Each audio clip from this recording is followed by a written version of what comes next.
KSH international IPO ये एक ऐसा बिजनेस है जो शायद आप डेली लाइफ में नोटिस भी नहीं करते, बट इंडिया का पूरा पावर और इंडस्ट्रियल इकोसिस्टम इसी पे डिपेंडेंट है।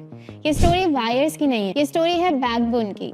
इसके बिना transformers, Motors, railways, EVs, renewable energy कुछ भी काम नहीं करता। चलो शुरू करते हैं। सबसे पहले आईपीओ डिटेल्स देख लेते हैं। IPO will open from 16 to 18 दिसंबर और प्राइस बैंड रहेगा 365 to 384 rupees. So KSH India का थर्ड लार्जेस्ट मैन्युफैक्चरर है और इंडिया का लार्जेस्ट एक्सपोर्टर है मैग्नेट वाइंडिंग वायर्स का। मैग्नेट वाइंडिंग वायर्स बेसिकली वो क्रिटिकल कॉइल्स हैं जो ट्रांसफॉर्मर्स, ऑल्टरनेटर्स, मोटर्स और जनरेटर्स में लगती है। अगर इंडिया को पावर चाहिए तो ये वायर्स मैंडेटरी है। कंपनी 1979 में इनकॉर्पोरेट हुई और 24 कंट्रीज में एक्सपोर्ट करती है, including USA, Germany, UAE and Japan. और इनके कस्टमर्स ज्यादातर लार्ज OEMs होते हैं like NTPC, Toshiba, GE power, भेल, Siemens energy and many more. इस इंडस्ट्री में एंट्री बैरियर्स काफी हाई हैं बिकॉज सर्टिफिकेशन टफ होती है।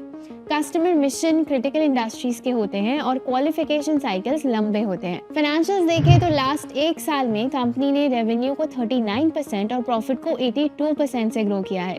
ध्यान रहे कि ये काफी लो मार्जिन बिजनेस है। इनका profit margin low single digit में है।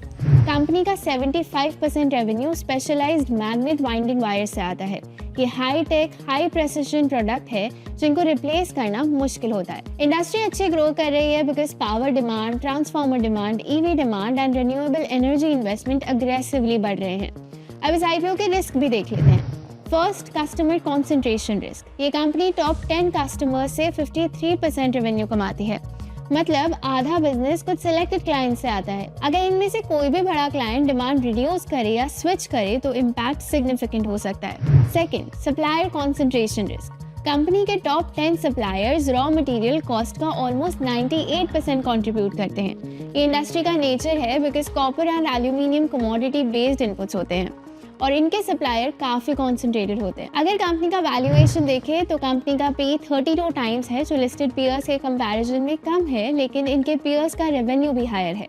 तो अगर आपको कोर इंडस्ट्रियल, एसेंशियल मैन्युफैक्चरिंग और एक्सपोर्ट ओरिएंटेड बिजनेस पसंद है तो KSH इंटरनेशनल का IPO एक इंटरेस्टिंग केस बन सकता है। पर रिस्क्स भी क्लियर है, high customer dependence, high supplier dependence और कमोडिटी प्राइस वॉलेटिलिटी। तो क्या आप इस IPO में अप्लाई करेंगे? हमें कमेंट्स में बताइए। Investments in securities market are subject to market risks. Read all the related documents carefully before investing.